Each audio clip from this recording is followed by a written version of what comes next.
the related agreement with the IMF. Maybe some of you know that bondholders steering committee filed an amicus brief in the New York District Court last week to push the government to launch the restructure by the 15th of September.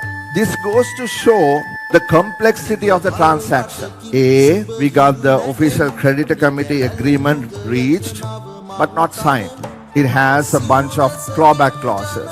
B, the bondholders' proposal, we are told, the government has agreed to after negotiation, and that there is a 28% nominal haircut, but in 2028, when it really happens, depending on our progress measured in terms of US dollar GDP, the haircut could fall to 15%. The IMF has to agree that the two agreements are within the accepted debt sustainability analysis, or the DSA. The OCC, that is the official creditor committee, must agree that the bondholders agreement is within the comparability of treatment. Thus far, multiple stay orders have been obtained in that district court. A decision on the case could be held back until such time the government reaches agreement with the creditors.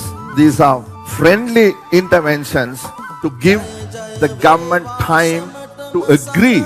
Now, these are all based on the DSA, which has been agreed between the government and the IMF, which then leads to the negotiations with the creditors. Some say this is outdated, this was agreed upon in 2022, but that's not really the case. Every time the staff level agreement is signed, you update it.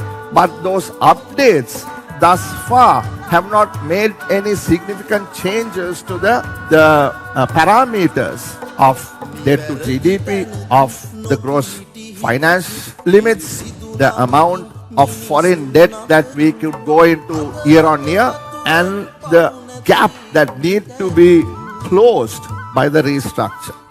We can negotiate this agreement with the IMF. There are limits within which we can negotiate and renegotiate with the creditors. It is not as if we can say we will pay it when we can and they will say okay, no problem.